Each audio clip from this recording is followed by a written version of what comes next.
everyone, and welcome to the Balanced Bodies Blueprint. I am your host, Vinny Russo. And I am your co-host, Dr. Erin Stansfield. And we're shifting gears from all the conventional fitness narrative you hear on most fitness podcasts, as our main emphasis lies in preventative healthcare, adopting a holistic approach to nutrition, and challenging the traditional views on various fitness topics. Our mission with this podcast is to provide you with the information you need to achieve optimal health. And on today's podcast, I'm going to be playing the recording of my presentation to the 328th Field Hospital. They're active duty, stationed in Fort Douglas, Utah. I did cut off the second Q&A at the end, as well as my closing statements due to time purposes. So, enjoy. What's going on, everybody? My name is Vinny Russo. First and foremost, I want to thank you all for your service. My family and I are huge supporters of the military. So just really wanted to say thank you then. And then also I wanted to thank you for taking some time so I could talk to you guys about something that affects your life every single day, and that is your nutrition. Now, I'm not going to be up here, and I'm not going to lecture you. I'm not going to tell you that you need to eat chicken and broccoli and rice at every meal. We're not going to do that. What I'm here to do is to cut through the noise, because there's so much noise out there, especially with social media. So my goal for today is to make sure that you understand the basics that you need to move your needle forward as active duty. Sound good? Awesome. All right, great. Now, I do want to, you could go to the next slide, please. Yeah, thank you. So I just want to give you a little brief about me so you know who you're actually listening to. So I have been a nutrition coach for a little over 15 years now. I am the co-owner and head nutrition coach of Balanced Bodies. That is my main company. I have a master's in applied clinical nutrition. I am the director of nutrition for a gym back in New Jersey, where I'm initially from, if you couldn't tell. It's called Project Transform, and also another company called Standard Practice. I competed at the pro level in the physique category, and I have more certifications than I actually make use of. A lot of them were just a waste of time and money, to be honest with you. So, before I get into everything, what I want to do is I like to start off and get some engagement with the Q&A, okay? Now, when I go over this Q&A, I like to stay in my lane. So I heard some people talking about peptides. I won't delve into that. I could say some stuff about that, but it's not my lane. Okay, I'm a nutritionist. I'm not a physician, so I will not dive into that. But if you have questions about fitness, nutrition, supplementation, anything like that, I like to open up the floor now and start with a few questions that I can answer to get some engagement moving before we get into this talk, for lack of a better term. So does anybody have any initial questions? Sir, when we went out to Red Dragon, we saw hemorrhoids constantly. Like, I think the poor Major Bishop, every single day we would bring in a soldier who was suffering from hemorrhoids, and he would have to look at that first thing in the morning. Diet-wise, is there anything that we can adjust so that soldiers don't have those kinds of problems in the field? That would be more of a physician question, but I would say please do yourself a favor and stay away from spicy foods if you're dealing with that. Roger, yes. Yes, okay. That's a good question. I like it. Get a little humor going. Anybody else? Yes. What do you think about tracking calories, tracking macros, that kind of that? Do you think that's actually useful, or do you think it's kind of hyped? It's 100% useful. So the way I like to say it is like, think of like a GPS, right? In order to get the best route to that destination, which would be your goal, you need to know where you are. So if you're not tracking and understanding where you are, you can't create the best route to go where you need to go. So tracking, 100% yes. Now, as you do it over time and you get more accustomed to it, you don't have to do it as often, because sooner or later you can start eyeballing stuff up now. Like, I've been doing this since 2010, 2011. So I'm pretty good with eyeing stuff up and knowing the portion sizes based off of that. So yes, extremely important. You should do it. It might seem tedious, but anything that you start new is always going to be tedious. There's always going to be growing pains. Great question. Yes.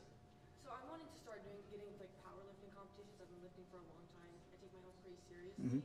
What would you recommend the best instead of doing more like just trying to get super lean, putting on more muscle but not gaining like fat? Yeah. Well, there has to be a lot of strategy behind it. So in order to get stronger, we have to fuel that with energy. So you need to eat more calories. So you have to get out of the mindset of, I want to look like I have a six-pack, but I also want to compete as a powerlifter. You have to choose one or the other. Now, are you going to get sloppy fat because you go powerlifting? No, not at all. That's why you have to do it strategically. But you have to get out of the mindset of, I want to see a six-pack if I'm going to go powerlifting, because you need that energy, right? So that's why. That's what I would say. So start with adding more calories, and then focus more on progressive overload in the gym. I hope you have a coach that gives you workout routines to do. Check in with them often. And yeah, you got to fuel yourself with calories, and we're going to talk about that a lot today. Yeah. Yes. Is there a point when tracking calories can become unhealthy? Because I was out eating with my friends, tracking calories, and one was like, "Stop doing that. You're going to give yourself body dysmorphia." No. I kind of just shrugged them off. Yeah. They might get body dysmorphia, and that doesn't mean that you will, right? So a lot of people see tracking as being very tedious and very like attention to detail, and it takes away from quality of life. The way that I do it with myself, I do it every day, and I really don't need to, but I still do it because it makes me feel comfortable. It gives me an ease of mind. It reduces my anxiety because I know exactly what I'm putting in my body. So it's about the mindset, right? It's about the mindset and the perspective that you have. If someone tells you that, tell them to worry about themselves. Tell them to go kick rocks. It's your life, not theirs, right? So that's the way I see it. Yes? Is there a difference between eating like 40 grams of protein from a protein shake and 40 grams of protein from like an actual food source, like a steak or chicken? So there would be in terms of like what else it provides to you. So a lot of protein shakes will actually give you more vitamins and minerals than something like a chicken breast might, right? Because they're built for that. But I would say in terms of just protein in general, if you're just looking at it just from a protein perspective, no. So if you want something like a whey protein or a chicken breast, whatever's more convenient for you at that time to fit your lifestyle, that's what you do. I like to coach people with basing everything around their lifestyle. So if I put something in front of you where it's like, hey, I'm in a rut, I need to go, I got to get to this, I got to get to this class in the next 30 minutes, and it's a 20-minute walk. You're not going to sit down and have a chicken breast. It's going to take a while. So what would be more conducive for you would be a protein shake. Does that mean that Sam, who could do that, is being more healthier than you who can't? No, it just fits your lifestyle that much easier. So I would say, no, if you got to drink protein shakes, drink them. It's one of the best supplements on the market. So yeah, I would say stick with protein shakes if you have to. Yes? Kind of bounce off that. Mm-hmm. Since I'm an older guy, does your body's needs or nutrition change as you get older? It does. Do I need, he's 20-something. Yeah. If he's living, needs more probably protein versus, say, me in my 40s, right? I would say sort of the opposite. And the only reason why I say that is because as you get older, sarcopenia can set in. Sarcopenia is the body's natural way of just dealing with age, and it slowly starts to eat away at muscle tissue. So you want to try to combat that with fueling it with more amino acids. So having your protein sources, right? Keeping you more in a positive nitrogen balance than not. So you, as you age, I would say focus more on that protein. But training-wise, you and him, like you guys would be fueling up the same. Like in terms of like, should I have carbs and protein? Should I just have protein? No, make use of carbs and protein when you're doing it. Yep. Yes? Are vegan protein powders as good as whey protein powders? You want the political answer or the real answer? The vegan protein powders, in my opinion, are not the same as an animal protein powder. It's just, it comes from a plant source. And what I understand, and you could fact check me if you'd like, but what I understand is that animal proteins have more bioavailability to them than such a plant protein would. So if you take something like a whey protein that comes from milk, essentially, that would be more bioavailable than something that you're getting from a plant source like maybe soy. So I would put the whey protein above the soy. Now, if you're vegan and that's what you have to do, then keep doing it. But there's no real difference. There's no real difference in terms of what's healthy or not, but there is a difference in what I would classify as a little bit better than not. Yeah. And yeah, yes. What is the up-to-date information on creatine? I feel like that's a new, like some new trend now that you see on social media. Yep. All these newer supplements, and I think they're pushing it on older people like myself. Mm-hmm. The information on what a safe level of creatine to ingest. Yeah, so the standard that goes around is 5 grams. Now, if I'm looking at someone and I'm looking at, I don't know, that gentleman over there, he's a bigger gentleman, and you, I'm going to say he probably needs a little bit more creatine than you, right? So I would say 5 grams is the standard. What they're saying now with as people age is that higher doses of creatine can actually help your cognitive ability. It could actually help with that. And as we know, when we age, we start losing some of that. So having creatine to supplement there, and they're saying about anywhere from 15 to 25 per day, 15 to 25 grams per day would be the standard if you want to think more of a cognitive benefit. But in terms of just working out and restoring your ATP, because that's what creatine does, you could stick anywhere from 3 grams up to 10 grams, would be my recommendation. But yes, the stuff that's coming out is legitimate, and creatine is one of the most studied supplements on the market, and it's a lot of positive stuff. So if you're going to invest in supplements, we already named 2 today, creatine and whey protein, or vegan protein powder. Yes? What would you recommend more, creatine monohydrate or HCl? Monohydrate. And if you could get the micronized version, the creatine micronized monohydrate, it just absorbs a little bit quicker. Honestly, I took creatine for 25 years of my life, and I never really felt bloated from creatine or whatever it turns. I never loaded. We used to have this stuff called Celtec. Do you guys remember Celtec? Anybody? Celtec was loaded with sugar. It tasted phenomenal. It was like fruit punch, but it had creatine in it. So yeah, when you're pounding that stuff, you're getting a ton of sugar. You're holding on to a little water, so people walked around a little puffy. Now they just have that unflavored stuff. You throw in water, and it's just creatine monohydrate. I don't really see that with people, especially with my clients. So yeah, but I will definitely get back to you on that. I'll get your name after this. Yes. I just wanted to add to that, the creatine hydrochloride stuff, it can, like, from what I understand, eat the enamel on your teeth away if you do it too much over time. So that's the reason why I stay away from it. It also tastes like trash too. It tastes horrible. I mean, from the size of this guy, I'm going to say take his advice too. So yes. Do you have to increase your water intake based off of creatine? I would increase it, because what it does too, like a lot of people are saying how it volumizes the cell, which it does. It drags water into the cell, but that is a healthy thing. A hydrated cell is a good cell. So yes, I would definitely increase my water intake. I don't think you have to go overboard with it, but just be cognizant of it. Yes. Are there any contraindications or medical conditions where someone should maybe consult their doctor or have a little more hesitation before, if they have like kidney issues, liver, whatever it might be, Yeah. that people should be considering before they start adding? Always ask your doctor. That would be my first thing. Like if you have issues, always consult with your doctor before you even think about taking that stuff. So can I answer that?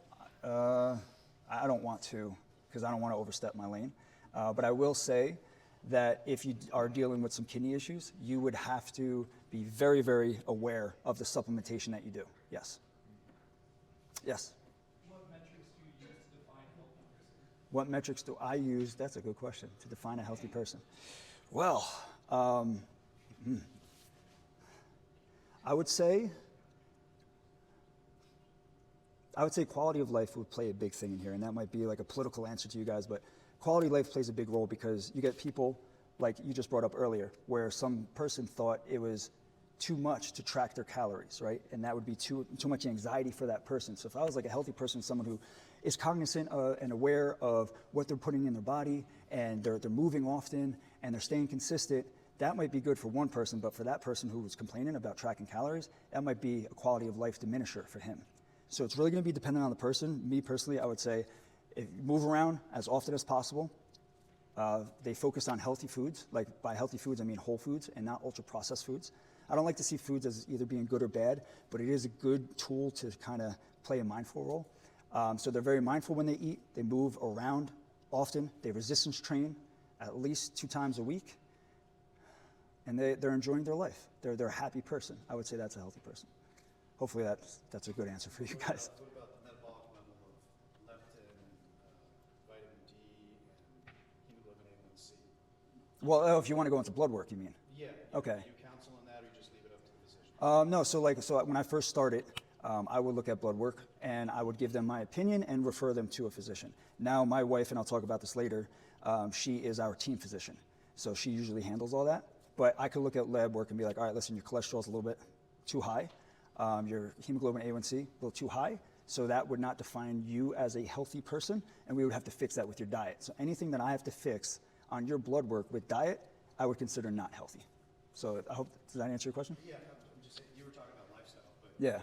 not as a It plays a role, 100%. It does. As a physician, we look at the metabolic side of it. Yes. You can look at the blood work and say, oh, you're a mess. Yeah, 100%. I agree. You gotta fix this. Yeah. Yes.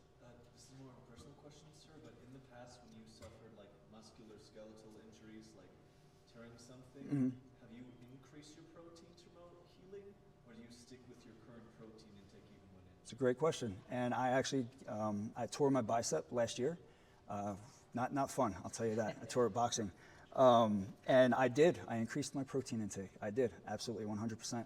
And I honestly focused more on nutrient density than I did so much calories. I wasn't concerned with getting fat, so I was like, calories will land where they land. Let me just make sure that my diet is full of nutrients. So vegetables, protein, fruit, they made up the bulk of my diet. Yeah, that's a great question. Awesome.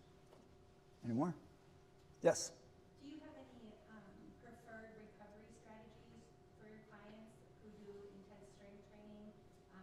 used to work at a place that did hyperbaric oxygen therapy, sauna, red light therapy, cryotherapy. Are there anything in your company, in your practice, that you see really beneficial for clients? So it depends on their financial budget. If they want to do that, Just say that's not an issue. then honestly, I'm old school. I'm like rest and recover. Like we could take deload weeks if they're training too hard. We'll take a deload week, maybe even 2 weeks. We do maintenance breaks in terms of diet and diet protocols for psychological fatigue as well. But if you're talking about overall just high intensity training, it's more or less like give your body a break. You're not going to get fat over 2 weeks. Rest and recover. Let your central nervous system kind of get back to normal, and then go from there. Okay, caffeine intake. I'm all about it. Well, how many milligrams a day do you recommend to not go over? To not go over. To not go over. Well, you're talking to the wrong person here. I drink about a pot of coffee a day. So I mean, you know, when we see patients in the clinic, I mean, I've had guys taking 5-6 monsters a day. That's insane. Yeah. And I tell them that's not a good thing. Yeah, That's yeah. about 1,500 milligrams of caffeine. Yeah, that's a lot. Can you divulge how much you use a day? I don't track it, but if I was going to say a healthy range would be 300 to 500. That's what I would say, 300 to 500 milligrams. I wouldn't really go over that. I just know that the benefit for working out, taking a caffeine pill before working out, and what it does with endurance overall and work output, you want to make use of it if you want to see progress in the gym. You might as well. What about you? What do you notice? I try and maintain, no more than 2 sodas a day or just 1 Celsius. Okay. I try not to go over that. Yeah, all right. And what's the Celsius milligrams? That's 200? Yeah. So if you're talking to me and I have 3 or 4 cups of coffee a day, yeah, I'm pushing that limit I just said. Just put it that way. Yeah. So I would say 300. It would be a really good shot. Ceiling though, it would be maximum 500 is what I would say. You have a cutoff at night when not to take it? Yeah. So if your sleep's affected by this, then you obviously need to take that into account, and you got to understand the half-life of caffeine. So you would want your cutoff maybe 1 p.m. 1 p.m. Don't go after that if it's affecting your sleep. If it's not affecting your sleep, like I'm so used to it, I could drink coffee right before I go to bed, and I don't get affected by it that way. It's not a good thing, guys. It's not. I'm human too. All right, I'm human. So, does that answer your question? Yeah. A lot of pre-workouts seem to have like a version of a stimulant in it. Yeah. Is that something that people need to take into consideration if they are, downing multiple energy drinks throughout the day to get through work, and then they're deciding to go to the gym afterwards? Is that something that people are forgetting about, or? Yeah, I think it's overlooked, and I think they need to be very aware of that because it just adds on top, right? So if you looking at me and I have these 3 or 4 cups of coffee, and then I say coffee. I'm from New Jersey, not how do you guys say it? Coffee? Coffee, yeah. It's CAW with me, yeah. So like if I had that 3 or 4 cups of coffee and I'm trying to work out late at night, which I don't, but if I'm trying to do that and I need to take a pre-workout, I have to take those 3 or 4 cups of coffee into account. And plus, if you're working out late at night and you need a boost, like you need that pre-workout, maybe you might want to switch your workout schedule if you can, if it's conducive with your lifestyle. One of the things that I had to do very early on in my career was I had to get up extremely early and work out when I could. And I had to find a 24-hour gym so I could get everything I needed to get into in time so I wasn't working out late at night. But yes, you definitely have to take that into account. Yeah. Yes? I apologize. I know you said you wanted to touch on peptides much, but what about collagen and to promote joint health? Yeah. I would say collagen's good for hair and nails. That's it. Other than that, I think it's a waste of money, to be honest with you. And if people use it as a protein source, they're mistaken. They've been lied to. So do not use collagen as a protein source. It is a really good creamer for coffee, though. It is. It's not bad. Yes? I used to get really into, I was doing bodybuilding shows 4 years ago. Yeah. And I got married, and my wife, she doesn't work out and stopped working out. I stopped working out. Yeah. What advice would you give me for trying to get her to work out?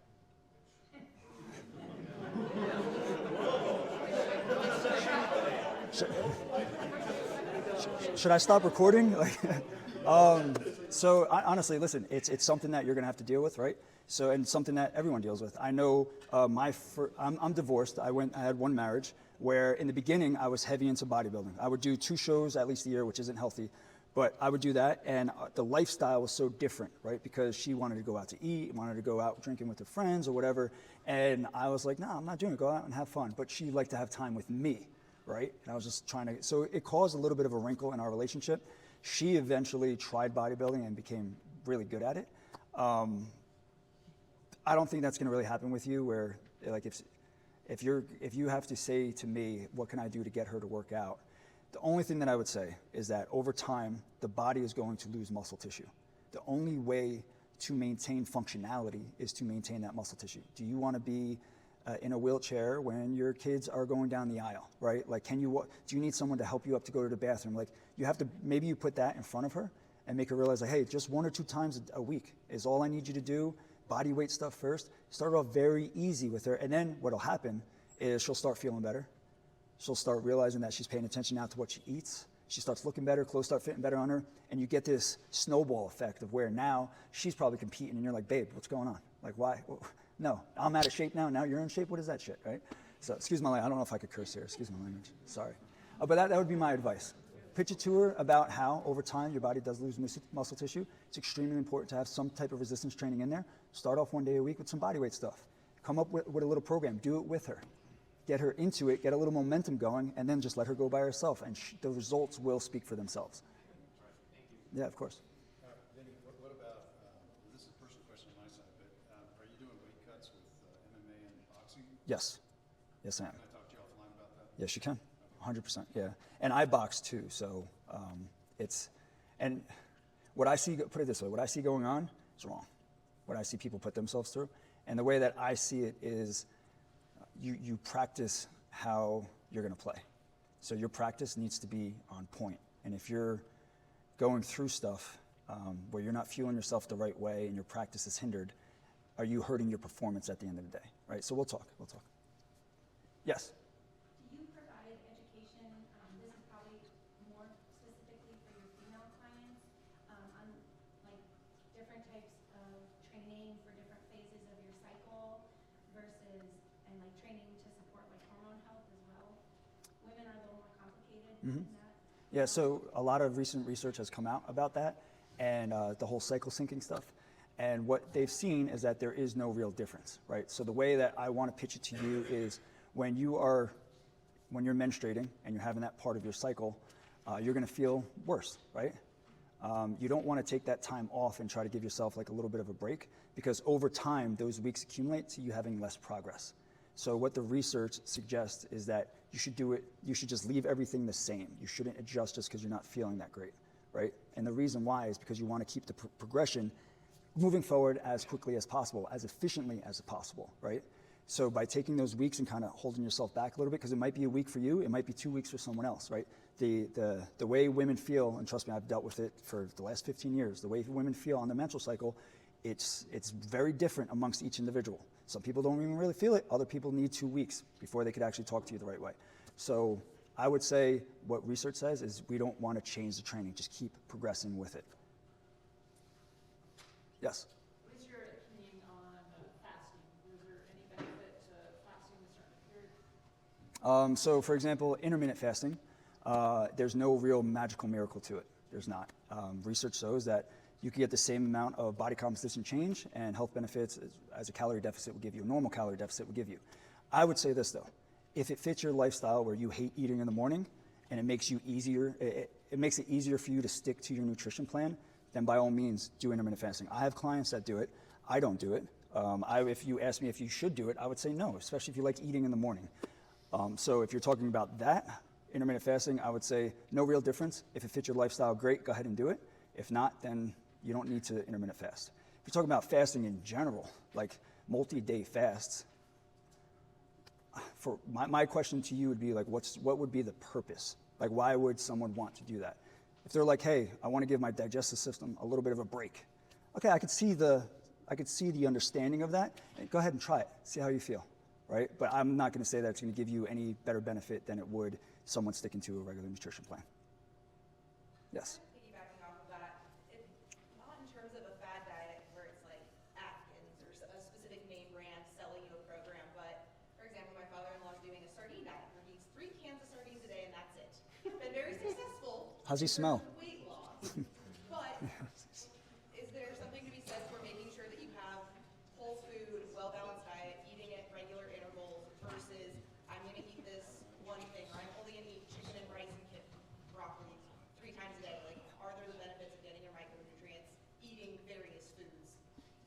Yeah, you answered your own question there. There's a huge importance on that. And like you could eat the same foods every day as long as the foods throughout the day have variety.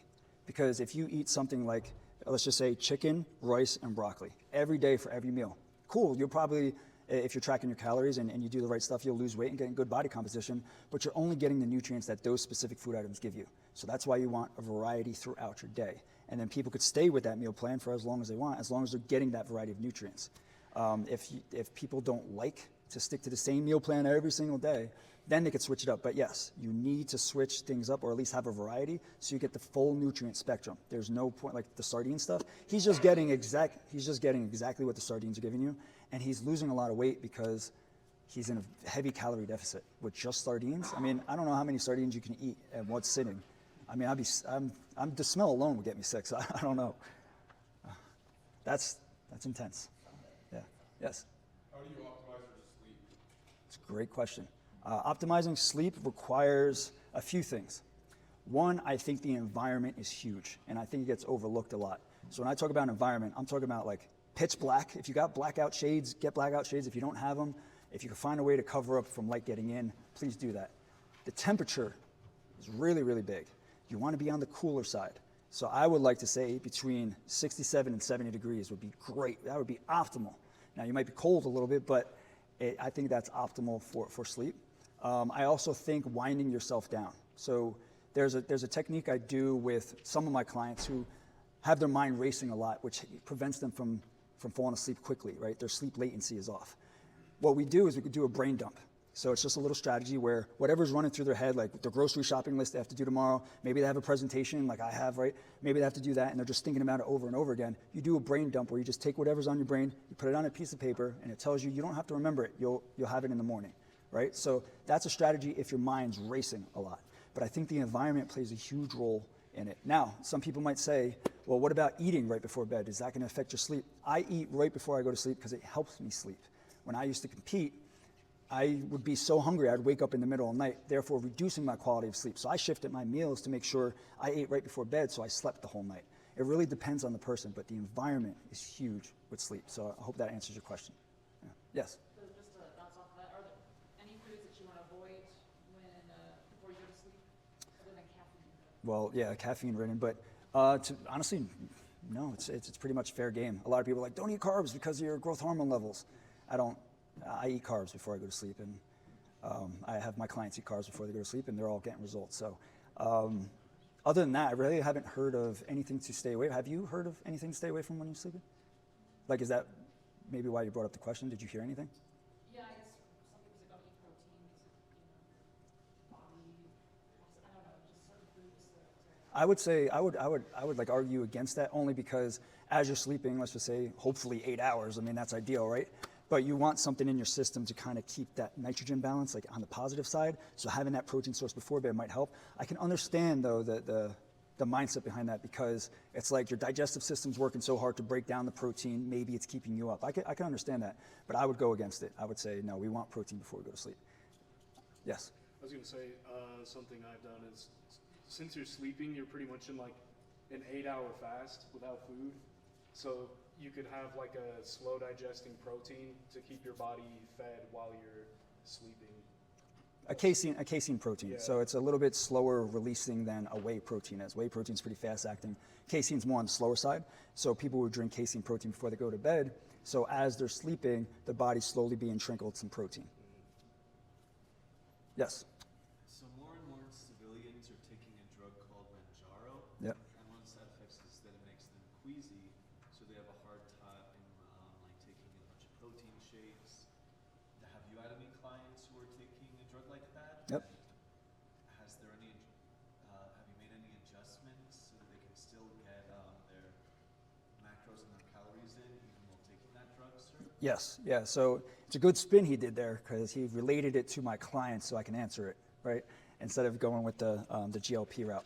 So yes, we do have clients that are on it. And one of the great things about clients being on it and working with us is that we give them the habits and the foundations so when they stop taking it, they have a foundation underneath them to prevent that rebound. They're going to gain a little bit of weight back. It's just going to be normal coming off that stuff. But to have those foundations, you can sustain a lot of those results for a long time. So when we have a situation like that where someone's like, I'm just not hungry enough, or this type of food's making me queasy.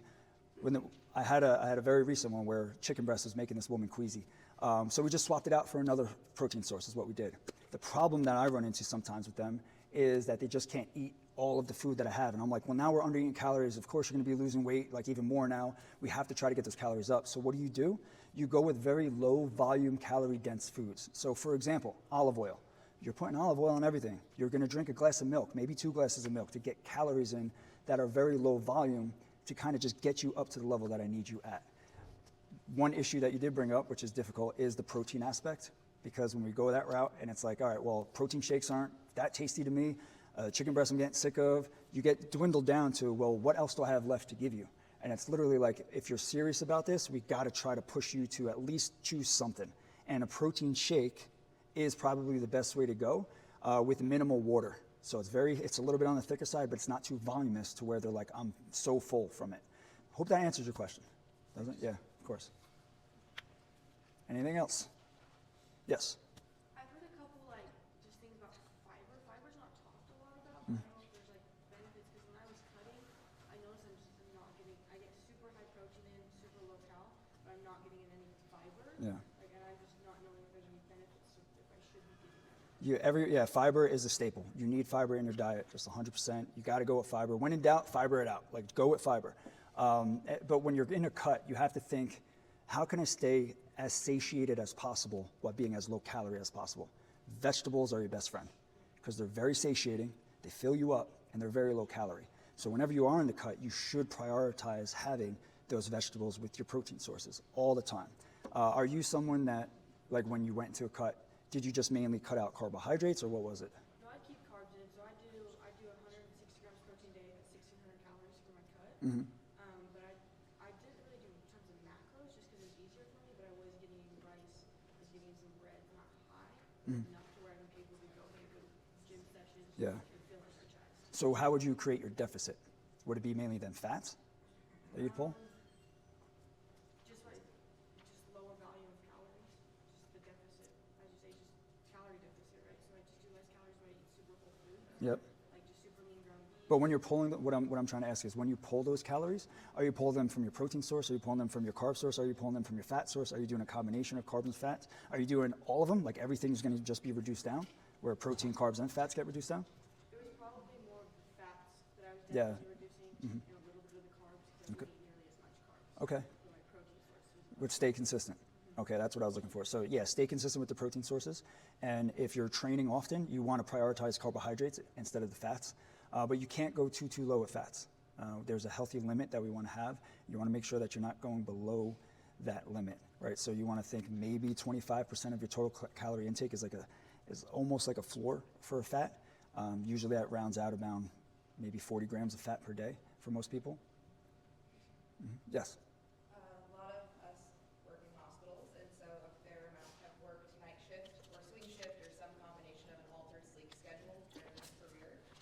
What are your recommendations to maintaining that lifestyle or maintaining a routine when you're having to flip-flop Yeah. throughout the week? So the flip-flop throughout the week is very difficult. It's almost like you have to take a day and see that as your normal transition day. Do what you can for that day until you could start that schedule again. What I find to be a lot easier would be people that are working the night shift for a long period of time, because then I just say, hey, we're just going to take your schedule and we're just going to shift everything down a few hours so it still lines up. But when you're flip-flopping, it's very difficult, and that's something that you guys are going to have to deal with. And you just got to try your best to navigate that situation. Yeah. Well, I would say, because we're going to talk about sleep, I would say prioritize that sleep as much as possible because it'll affect the way you think about nutrition in the long run. So yeah, when you're flip-flopping, it's almost like you need that little transition day for you to just be like, look, I'm going to just be as mindful as possible, do what I can when I can, and then when I'm back on schedule, right, so you're going from night to day, when I got day for a couple days, I'll focus on that. Then you have that switch, that one day, that's a transition day, then you go night. So my night schedule, I'm going to be focused on those days. So let's just say 2 days you're focused, 1 day's a transition, another 2 days you're focused, another day's transition, another 2 days you're focused, and see it more like that. Otherwise, you're going to drive yourself crazy, and it's not going to work. Yeah, it'd be more of a burden than anything. Yes. What methods do you use to manage your mental health? Wow. Well, one thing that I love doing, and I do this often, is there's a little bit of a temper in me at times. So when I catch myself getting heated or getting aggravated at something that even I shouldn't be, I am a funny dog video guy. So I will YouTube or TikTok or just Instagram funny dog videos to kind of get me out of that state.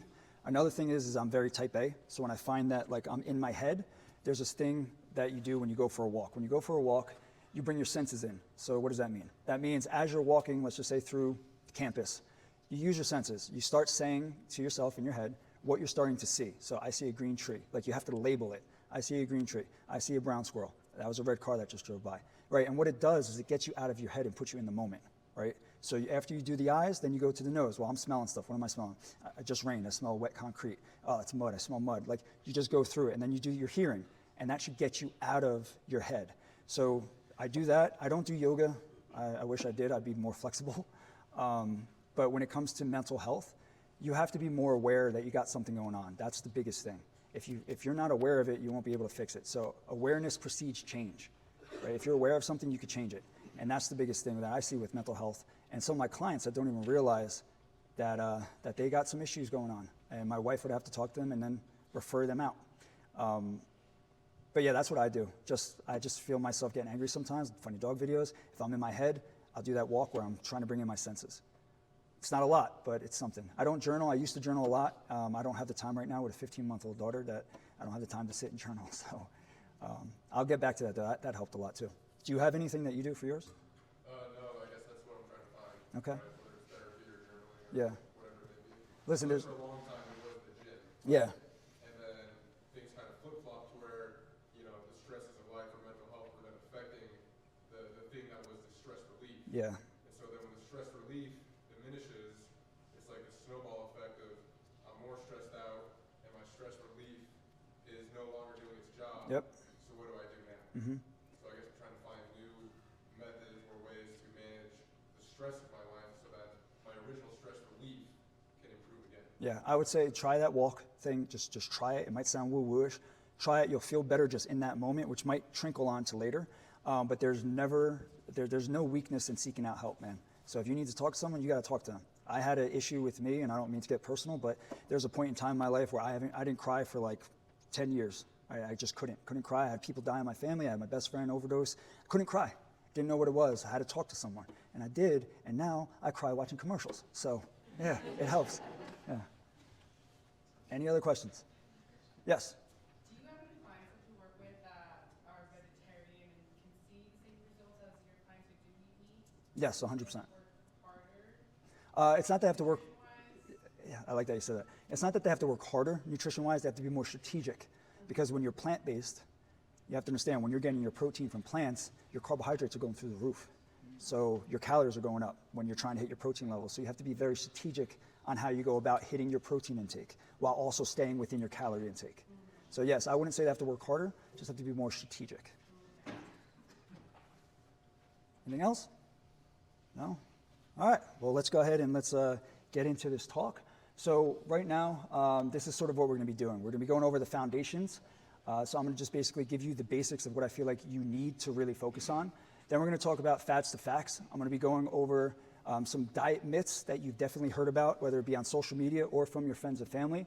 Then we're gonna discuss chow and field, so MREs and chow hall. We're gonna discuss those and how to navigate those situations. And then we're gonna wrap it up with another Q&A. And thank you so much for that Q&A. That was absolutely awesome. I'm glad that you guys participated, because if I was sitting up here like a substitute teacher trying to get you guys to participate, I might have quit. So thank you. All right, let's move on. All right, so the first thing we're going to talk about is going to be the foundations, and this is going to be one of the most important sections I want you to really focus on. So hone in right now. I know we just had a pretty long discussion, but let's hone in, and let's discuss why we need to know these. So the thing is, I'm going to tell you something that social media won't tell you. Nutrition is not complicated. It's actually extremely simple. It's hard to do, very difficult to stick with, right? But it's very, very simple, okay? Now, when you hear that it's complicated, it's usually coming from companies, When you hear about when you hear about how complicated it is, it's usually from companies that are trying to sell you something. So you have to be aware of that, right? They're trying to sell you the quickest fix, the newest supplement, the newest peptide, right? They're trying to sell you this, and they're trying to take advantage of you. So it's really, really simple, and there's going to be 5 things, that we talk about that are going to determine 95% of your results. So the first thing that we're going to talk about are these pillars. These are the 5 things. We got calories, protein, hydration, sleep, and consistency. Now, with these things, you don't have to answer out loud, just think in your head. What do you notice about these things? Don't answer, just think about it. What do you notice about them? They're not sexy. They're not trending on TikTok. There's no miracle up here. It's actually kind of boring, right? But when it comes to nutrition, boring beats brilliant every day of the week, right? It's the monotony of doing the same things consistently over time that will yield the results that you want to have. So let's dive into these pillars. The first thing, calories. Now, calories are king. Calories give your body the energy it needs to do what it's being asked to do. Now, whether that's you got to go for a run, you do the ruck, you got PT, right? You need the calories to support those movements overall. Now, when we talk about calories, it's pretty simple. It's like if you eat more than you burn, your scale weight will go up. You'll probably store some body fat. Now, why does that happen? You have to see it as your body viewing calories as money. If I gave you $1,000, are you going to give it back? Are you going to throw it out the window? No, you're going to probably, if you don't need it right now, you're going to put it somewhere to use later. That's what your body does with calories. When you overfeed it and give it more money, it's going to store it away. Now, when you eat less calories than you're actually burning, you will start to lose weight. And a way I want you to think of that is this way. If you are paying bills from your debit account and you happen to run low on that debit account, you might have to reach into your savings to make up the difference. That's what your body does with body fat and eating low calories. Now, if you eat the same amount of calories as you burn, you're going to stay stagnant. You're going to stay at maintenance, and you'll probably feel the way you've been feeling. So when it comes down to like different diets that you hear, everything comes down, I don't care what anybody says, everything comes down to calories in versus calories out. That is the foundational principle. I don't care if you're talking about keto, intermittent fasting, paleo, carnivore, doesn't matter. Vegan, does not matter. It all comes down to calories in versus calories out. Now, they're dressed up with different bells and whistles. Some sound sexier than others. That's why maybe you might want to try them, but they all work because of calories. And trust me when I say this, every diet works. If you're trying to lose weight, every diet works. It just depends on how long you can stick with it in order to see those results, okay? So why does this matter for you? Why do you have to worry about calories? Well, you guys burn more calories than the average civilian. Plain and simple. Think about your training. Think about your job, right? It's very, very physical stuff. So you need calories in order to support what you do. So you have to eat more than the average person, all right? That doesn't mean that, that you're going to get fat because you're eating more. What it means is that you're going to support what you have to do because you're having more calories. Now, if you're under-eating, think about that. If you're under-eating, what's going to happen to your performance? It's most likely going to go down. It's going to drop, right? Slower reaction time, slower thinking. We can't have that with you guys. We can't. We need you to be at the top of your game. So you have to use calories to your advantage. So the practical takeaway that I want to give you with this is you don't have to sit there and count your calories every day. You don't have to track every single day, every single calorie. You don't. But you have to, like I said before, you have to figure out where you are so you know where you need to go. If you feel like you're hitting a wall every single day, you might be under-fueling yourself. If you feel like you're bloated every single day, you might be overfeeding yourself. So it's about becoming aware of how you feel, figuring out where your calories are, and then going from there to get you to where you want to go. The next thing we want to talk about, and this is the most important macronutrient, is your protein. So the way I like to say it is like calories are king, protein is queen. Like focus on those main things when it comes to like macro and calorie counting. So macros, the protein's extremely important, not just because it helps you build muscle tissue, but it also helps support your immune system and it helps you recover. It helps you rebuild and recover. So who's here has heard of have 1 gram of protein per pound of body weight? A lot of people, right? I'm gonna say that's a bunch of BS. And the reason why I say that is because if I have a very overweight client and they're 350 pounds, I'm not going to give them 350 grams of protein. Wouldn't make sense. Their calories will be through the roof and they'll be miserable.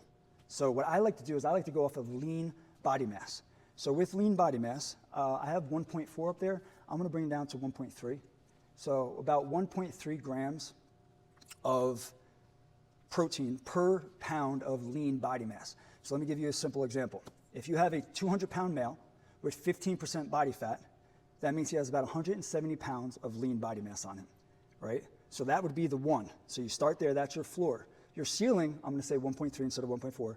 So you get up to about 220 grams. So you have 170 to 220, you want to fall somewhere in between there. Okay, and then wherever you fall, you stay consistent with that on a day-to-day basis. Okay? Now, do you eat that all at one meal, or do you try to spread it out? My advice would be to spread it out, right? 3 to 5 meals, try to spread it out. And the reason for this is because, 1, it's less of a digestive burden, right? You brought it up before where you were talking, you brought it up before where you were talking about how maybe before nighttime it might keep you up because it's hard to break down. And she's right? Like it is hard to break down protein. So you want to spread it out so it's not such big boluses, okay? And then you also got to think of positive nitrogen balance. We want to stay more in an anabolic state than we do a catabolic state. Anabolic means muscle building, catabolic means muscle breakdown. So by keeping us in a positive nitrogen balance, by trickling protein in throughout the day, it keeps us more in that positive nitrogen balance, okay? Now, with protein, you got to think of, well, where am I getting my sources from? Well, you could get them from lean protein sources. You got chicken breast. You got even chicken thighs. I mean, it's got a little bit of fat in it, but still, chicken breast, chicken thighs. You got turkey. You could do ground turkey. You could do beef. Listen, I'm a huge fan of ribeye steaks, but I can't have that as a staple in my life because it's too high in saturated fat. It's not a healthy option for you. But I could do a leaner ground beef almost every day, right? It all depends on your cholesterol levels. But you want to stick with those. You got Greek yogurt, you got cottage cheese, you could do plant-based protein powders, you could do whey protein powder, right? Make use of all of that so you hit your protein the way you're supposed to be hitting it. One thing that I see with the people that I trained that were active duty was that they would have 1 or 2 big meals is what they would eat, 1 or 2 big meals. And I'm sitting there and I'm like, all right, well, you need to tell me what's on your plate so I can understand what you're doing. And a lot of it was carbs and fats with a little bit of protein. What my advice to you is start your plate with the protein and then build around it, okay? Go to the next one. The next one's pretty self-explanatory. It's hydration. Just think about it. Your body's made up of more than 60% water. Your muscles, 75% water. The blood that carries oxygen and nutrients throughout your entire body is made up of mostly water. So we want to stay hydrated. And a simple rule of thumb that you can do is you could take your body weight and cut it in half, and that's how many ounces you could shoot for, right? So a 200-pound male from before would have at least 100 ounces of water for the day. Me personally, with my clients, depending on the size of the woman, she's having no less than 3 liters of water. With my males, depending on the size of the males, he's having no less than 4 liters of water per day. I'm big on hydration, all right? Now, you can see the statistic up there, 2% dehydration. So if you take your hydration level and drop it by just 2%, you have a significant drop in cognitive and physical performance. And that's without you even getting thirsty. So if you're out there and you're starting to get thirsty, you're already behind, all right? And now, how much water you're supposed to be taking is going to also depend on, well, how much are you moving, how much are you sweating, where are you, what's your environment like, what's your altitude. It's all going to change how much you're going to be taking in. But what also changes too is you just don't lose water. You lose electrolytes. We lose sodium, magnesium, and potassium. Now, you'll get those mainly through the food that you eat, but I'm not sure if you guys can do this or not. But if you could bring like LMNT with you and put it in a water bottle, or liquid IV is another big one. I don't know about the taste of liquid IV, but I know some people like to use that. What I like to do, worst case scenario, is put a little salt in your water. Just a little bit of salt in a little water bottle, and that'll help with bringing the sodium into your body. And you're like, well, I was told you can't drink ocean water. I'm talking about a little bit of salt, not a ton of salt in the water. And if you want to take it a next step further, some people might not know this, if you add a little bit of sugar to that water, it helps with hydration. It's why Gatorade was so effective when it first came out, because it had sugar, which helped drive the electrolytes and the water into the cells to help with the hydration a little bit quicker than without sugar. So we would do that. So with hydration, does anybody have questions about hydration? Because I know it's a big thing with how look, you guys, it's hot outside and what you're wearing. Do you guys focus on hydration a lot, or you kind of just go when you're thirsty, you're thirsty? Anybody? When you're thirsty, you're thirsty. Keep drinking water, keep staying with it. All right, we can go to the next one. Sleep, and this is what I said I was going to touch on when we were going through the Q&A. This is probably the most overlooked aspect of health, wellness, and fitness, and it does relate to nutrition, and I'll explain why in a second. So when you're thinking about sleep, the ideal time would be 7 to 9 hours, right?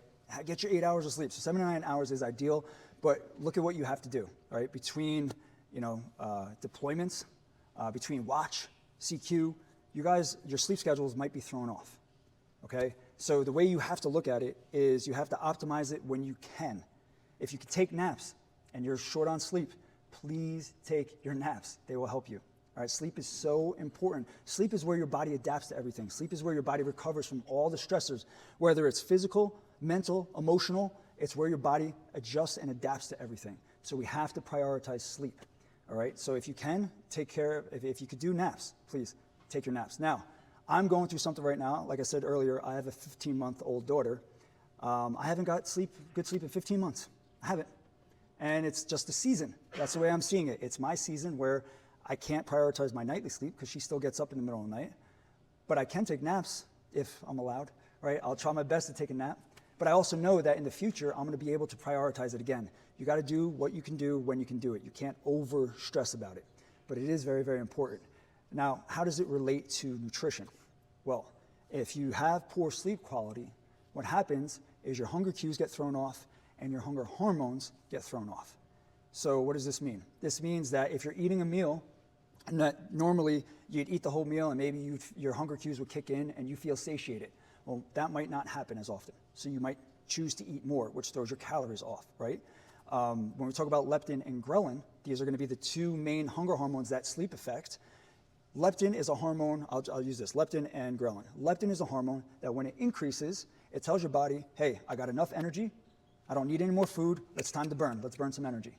Ghrelin, on the other hand, when it increases, it tells your body, hey, I don't have enough energy, I need food, I'm hungry, right? So what happens when you have poor quality sleep is your leptin levels drop and your ghrelin levels go up. So now you're more hungry and you're less satiated, which means more snacking, more binging, less focus on your nutrition, and without your hunger cues, it's going to be hard to realize when you're actually really full or not, okay? And then the last one that no one really likes to talk about, because I like using the word sexy, it's not sexy at all, is consistency. And this is the only thing that will give you results. You have to do something over and over a period of time in order to get the results that you want to get to. If you go to the gym for one day, you're not going to grow muscles. You're not. And honestly, you're just breaking them down. That's what the gym does, right? Sleep is where they actually recover and grow.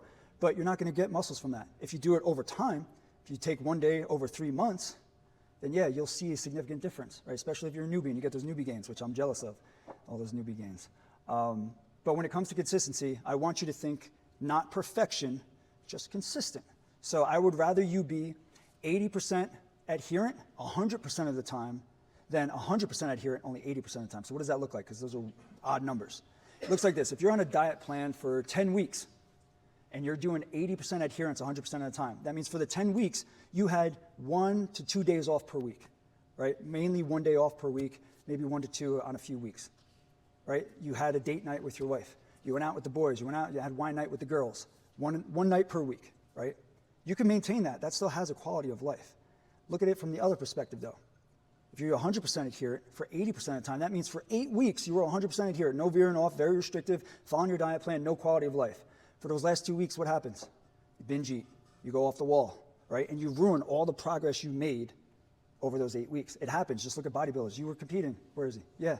What happens to bodybuilders? They rebound. It's one of my first competition I ever did. Oh, this is terrible. I rebounded so bad because I was just like, I need to eat everything that I couldn't have eaten during that diet plan. It was a psychological thing. And then, like, I don't know if you guys remember bodybuilding.com, but they wound up, like, reaching out to me, and I was a bodybuilding spokesmodel person in 2012.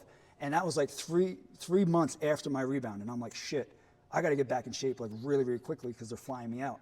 So rebound hits hard with me, like, really, really hard. So when you're 100% adherent and you're striving for that perfection, it's not sustainable, which is why we say shoot for consistency. Now, here's the thing with you guys. You have an advantage. You are so structured throughout your life, like with what you have to do, waking up the same time, eating the same time, PT the same time. You have that. You need to build off of that. Use your schedule to your advantage because it's going to help you stay consistent. I don't know if you guys ever read the book Atomic Habits. They talk about stacking habits. And this is where you could actually work on your overall consistency. You start stacking habits with things that you already have built into your schedule. So if you wake up and in the first 15 minutes you brush your teeth, but you realize that your hydration's a little bit off, take a glass of water, put it by your toothbrush. What are you gonna do? You're gonna chug the glass of water before you brush your teeth. It'll start that habit because you're doing it together. Okay, so use your schedule to your advantage. All right, you guys have it way better than most civilians in terms of your schedule. Not in terms of quality of life, I understand, but in terms of schedule, you do, okay? So that was the foundations, those 5 things, okay? Calories, protein, hydration, sleep, and consistency.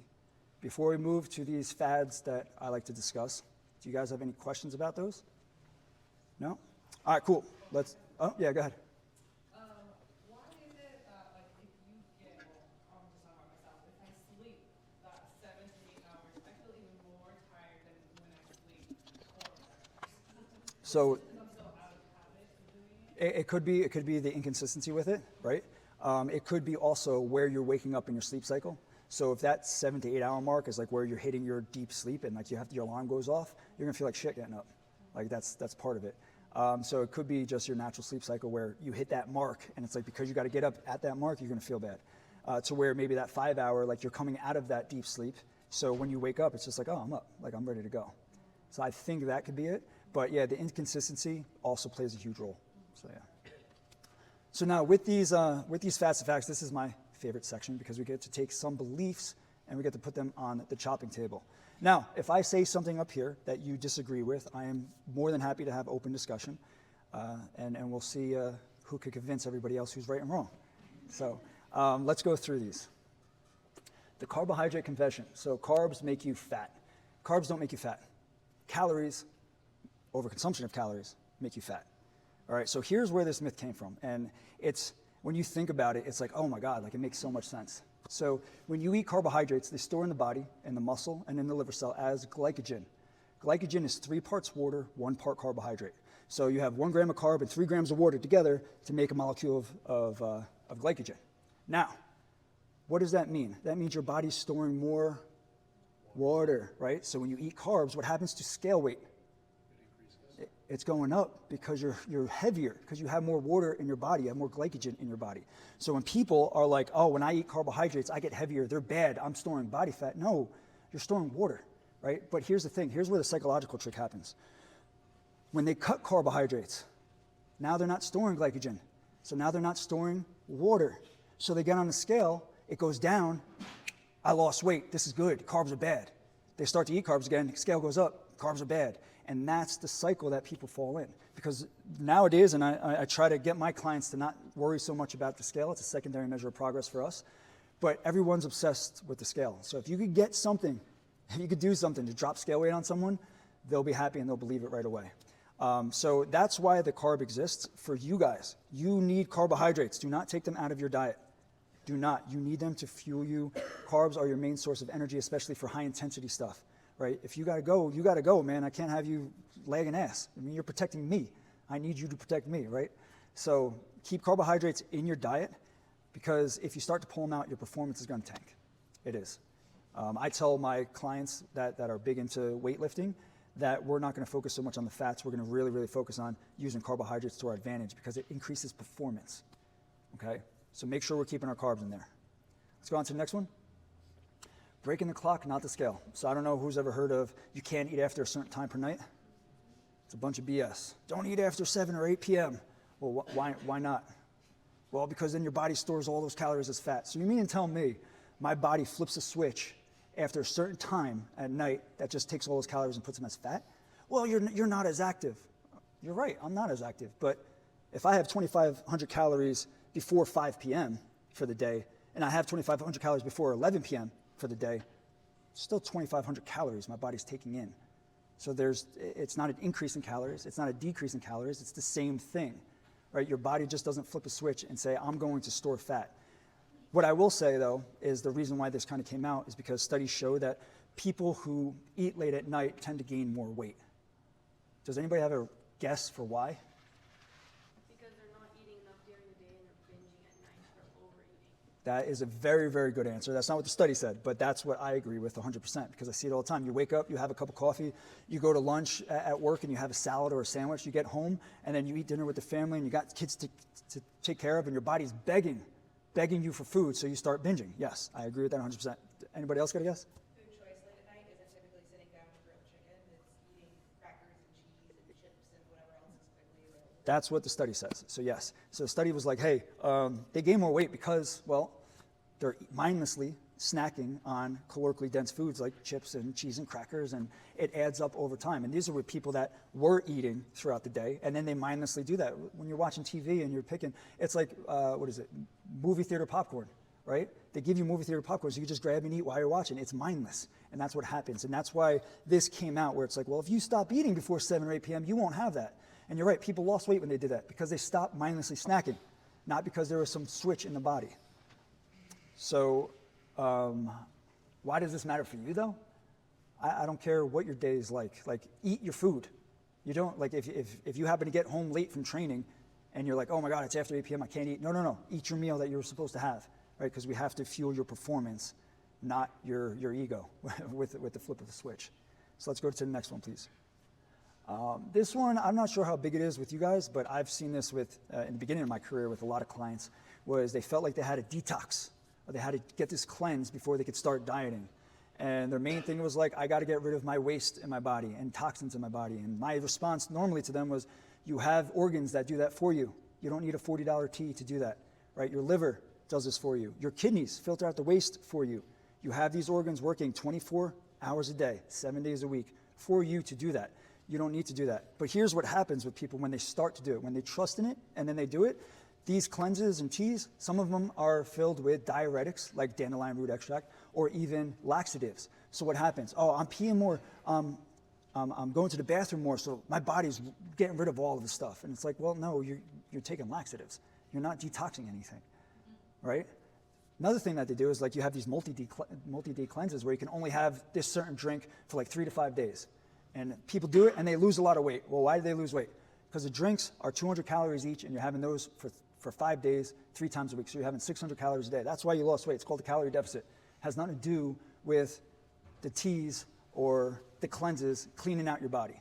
Like I said, the liver and kidneys do this for you. If you really feel like you have an issue, please go seek out a physician.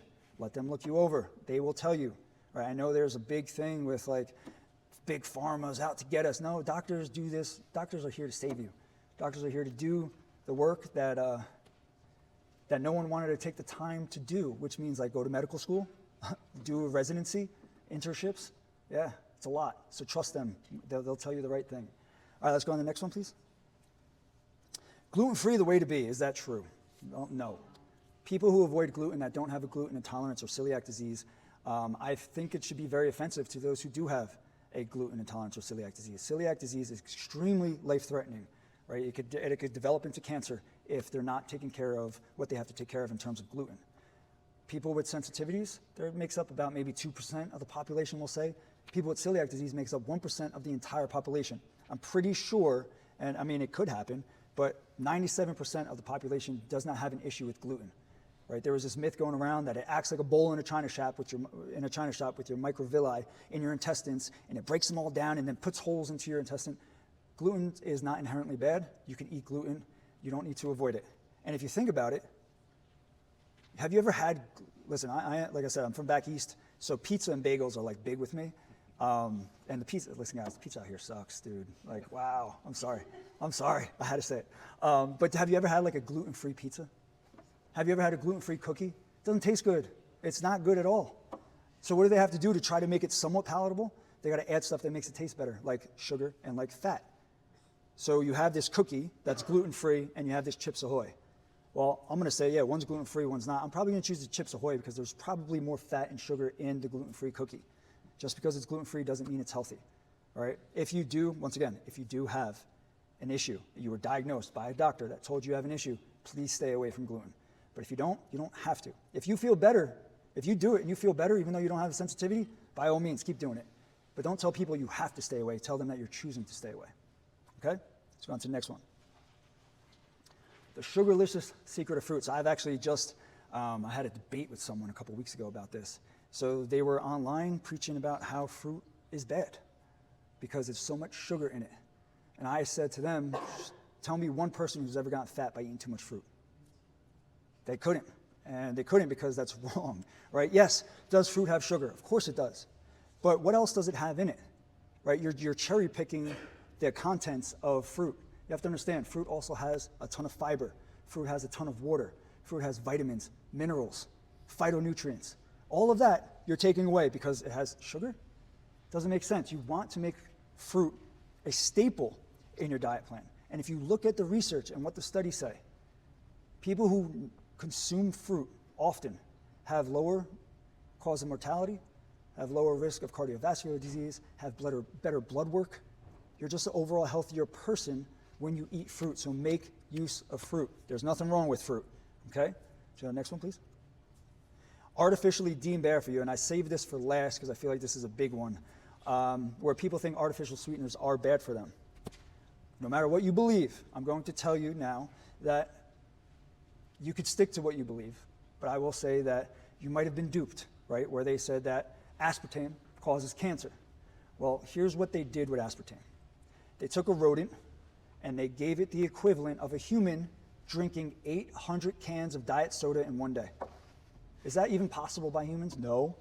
So you're going to do that to a rodent. The rodent dies, or over time it gets something happens to it, it gets cancer, and you're going to extrapolate that to humans? Doesn't make sense. Does not make sense, and that's what they did. So a lot of people are under the assumption that aspartame is a carcinogen. It causes cancer. I'm going to say that that is wrong. Do everything in moderation. The dose makes the poison, and that study showed it. That's like me taking 10 elephant tranquilizers and seeing if I could get up. I'm not getting up. I'm dead. Right? It's the same thing. It's like the same comparison. You can't give a rodent, which is this big, and compare it to a human and give it an unlikely human dosage that would be taken in. And that's what they did to you. So they made you believe that. Now, if you want to look at like weight loss in general, here's what they found with diet sodas and weight loss. They found that diet sodas work better for weight loss than just water alone. Water's healthier. I get it. But you have to think about the psychological aspect with diet soda. When I was in prep for competitions, Diet Dr. Pepper was my favorite. It was a treat to me. It made me feel like I was doing something that I shouldn't be doing, and I loved it. And I would drink it once a week. Then it went to twice a week. Then I'm like, nothing's happening in my body. I could do it more often. And then Gatorade Zeros came in, and Powerade Zeros, and it's just no calories. So it wasn't affecting my body composition, right? You got to think of the psychological aspect of it. People see that, and they realize, well, water's bland. It's gross. I don't want to do this.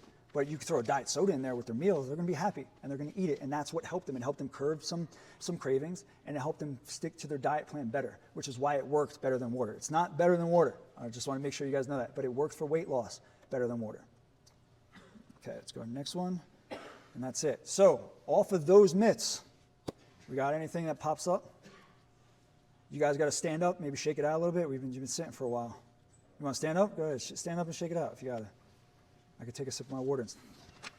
All right, so now we're going to get more practical. This section is going to be very specific to your world. I talked to Nick earlier, and he said you guys actually go to the U of U sometimes for lunch, right? And they have a way better selection. I built this presentation not knowing that, so I use Chow Hall. So just kind of go with the flow with that.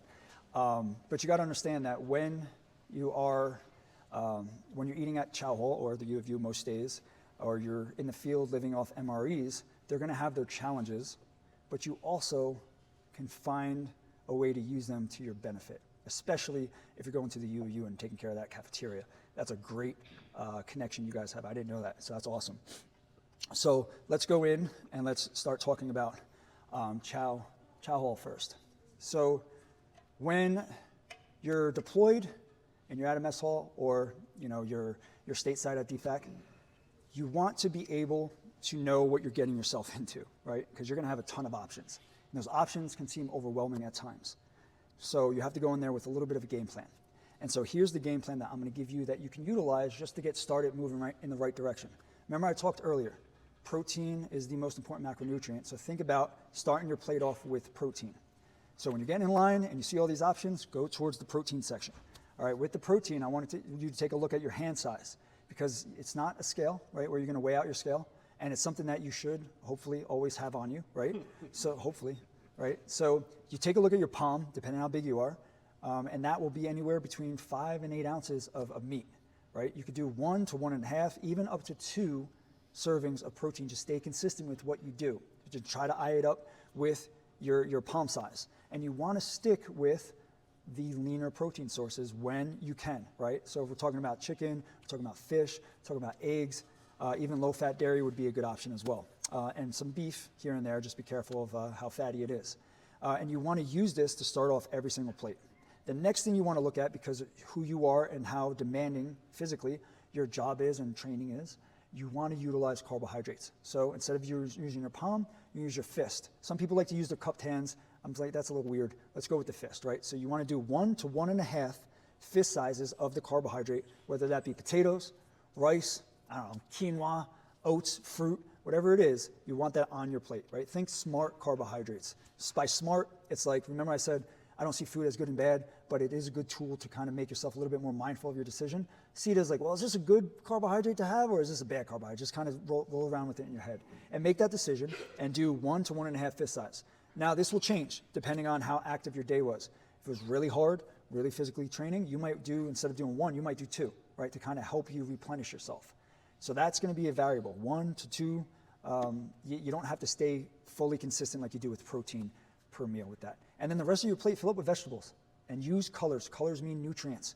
We talked earlier, she brought up a great question about eating sardines and only sardines, and that's terrible because it doesn't give you the nutrients that you need, right? So try to fill out your plate with a lot of colors because they will give you the nutrients you need to make sure you're hitting the full spectrum of nutrients for the day, okay? What you want to stay away from, the fryer line, you don't really want to make use of that. Dessert bar, as tempting as it looks, you might want to stay away from that. And heavy creams and sauces because those calories add up significantly. If you want to have a little bit of a cream sauce, put it on the side. Don't drizzle it over your food. Put it on the side and dip it in there if you need to, okay? So this would be my formula for you next time you go in. So if you go into the UU or your chow here, try to use this. Just play with it and see how you feel after eating it, okay? Let's go to the next one.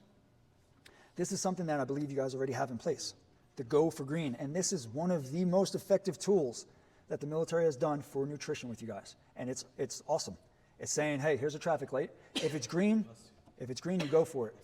If it's yellow, wait, slow down, think about it a little bit. If it's red, stop. Do you really need this or not, right? And that's how I want you to think of this. So use it to your advantage, right? The green, you want to eat often.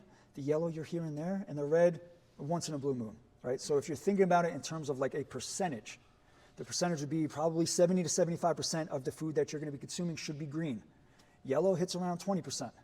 And then you got 5 to 10% left over for the reds, which your dessert bars, your fried foods, ultra processed foods would be those reds, okay? And another thing, keep in mind, when you're seeing green, yellow, and red, foods aren't good and bad. I don't want to have that dichotomous view. But once again, it's a tool. So use it and say, hey, is this the best option for me right now, okay? So there's that. MREs. So, yeah, I know they get a bad reputation. It's probably because of the way they taste and what they offer you. But you got to understand something. They are not there for you to get a six-pack off of. They're there and they are engineered for you to have the energy you need to succeed, okay? They're there for a purpose, and you have to make use of them. When we look at the numbers of what they are per meal, you're looking at 1,200 to 1,300 calories per meal. And you have that, 3 times a day? So you're at 36 to 3,900 calories for the day, which is a lot. But you are being physically demanded a lot, so your body needs that energy. Take the average civilian. They say around 2,000 calories per day. You're doubling that when you eat your MREs because you're doing more, right? So it's okay. And when you see this, when you have to eat these MREs, I don't need you to look at it and be like, well, this is going to make me fat. No, this is going to give you energy and replenish your energy, so you have to make use of them. As much as they don't taste like a 5-star meal and as much as they're dehydrated foods, you still got to make use of them because they're for performance. They're not for look, okay? Also, they are meant for short term. So when you are eating these, you don't want to let it last. I believe the number is 21 days. Maximum you can have these in a row. You shouldn't even be reaching that number, ever. But if you're out in the field for 21 days, you might have to, right? But the reason why is because you'll find that there are going to be some vitamin and mineral gaps that will be lacking because of this. This is focused on energy, Okay, it's not focused on your overall health, and it's not focused on your body composition. It's focusing on restoring your energy to make you do what you need to do. All right? Next slide, please. Some do's and don'ts with MREs. You could just read them for yourself, but I'm going to just sort of go through them pretty quickly. You want to make sure that you are eating the entire MRE, especially during heavy field ops. And the reason why is because you need the energy. I mean, I sound like a broken record up here, but that's it. Like MREs, energy. MREs, energy. That's what I want you to think. Put that in your head. You want to make sure that you're drinking water with every meal, because the last thing you want is constipation out in the field, right? These are dehydrated foods, right? They don't have a ton of water in them. So you have to make sure you're drinking at least 20 ounces with that meal, right? Hydrate up, right? We said that was a pillar, so make sure that you have that water with that meal. When we look at what makes up the food, the carbohydrate portion is really what's going to be giving you that energy. Make use of that first, right? It sounds counterintuitive because we just talked about how to get your body in a better shape. Use the carbohydrates first, because it's going to give you the energy you need. And if you get full and you can't eat the rest, okay, but try your best to finish the meals and start with the carbohydrates. And then what you can do too is save those snacks. Save them for when you actually need them. So for example, if you feel like you're hitting a wall, eat the energy bar. If you feel like, I don't know, you're getting a little bit foggy, right? While you're out there, you're thinking a little bit slower, your reaction time's a little bit slower, and you need a snack, that's when you make use of those. All right, so those are the do's with the MREs. The don'ts, we don't want to skip meals to save calories, because once again, it's not about your body composition. It's about restoring and replenishing your energy with these. Okay, we don't want to just, and I've seen this a lot, this is why I put it up here. So 2 people actually did it, and it was last year. 2 guys would tell me, because they were on my diet plan, and then they had to go into field, and they were there for, I think it was 10 or 14 days, something like that. And they were saying how they were just trying to eat the snacks instead of the full meal. And I'm like, where are you getting your protein from then? Like, where's your protein come from? And they're like, well, it's the snacks. And I'm like, well, no, the proteins are in the entree. That's where your protein is. So now you're skipping out on the little amount it gives you. It's 50% carbs, about 30, 35% fat, and 15% protein. You're missing out on all that protein. It's not all that, but the only amount of protein that you could get by skipping your entree. So make sure you don't just eat the snacks, you eat the whole thing. Once again, don't forget to hydrate, because you don't want to be constipated. And don't rely on if you're in Garrison and you're eating MREs, you might want to talk to someone, because that's weird, 1. But 2, also, you're not doing your body any justice by eating those when you're not that active, okay? So, keeping it simple, master the basics. Remember, what we got? We got calories, we got protein, we got hydration, sleep, and consistency. You do those 5 things, you focus on those, you will be fine. You will have great performance. You'll even get in a little bit better body composition by focusing on those. Ignore the fads. Anything that sounds too good to be true probably is. If something's promising you a quick fix, it's probably a bunch of BS. So ignore the fads. And then fuel the mission. When you need to use the MREs, make use of them, okay? Don't think about the body, think about energy. When you're in Chow Hall or you go to the U of U, try the formula I gave you with your hand sizes and see how it works. All right, so you want to fuel the mission. And then that's it for the presentation, but I do want to do a round 2 of Q&As. We had a bunch of questions that came up to me during a little bit of break. But if you have any other questions about what we talked about today, please, now's the time. So on behalf of Balanced Bodies, we just want to say thank you for joining us on this episode of the Balanced Bodies Blueprint. We are committed to bringing valuable content. And if you enjoyed today's episode, we'd greatly appreciate it if you can take a moment and like it and leave a 5-star review. On Apple, just go to the show, scroll down to the bottom and rate it there. If you're on Spotify, go to the show's page, click the 3 dots, and you can rate it there as well. And if you believe in the power of knowledge, share this episode on your social media to try and get the information out there to as many people as possible.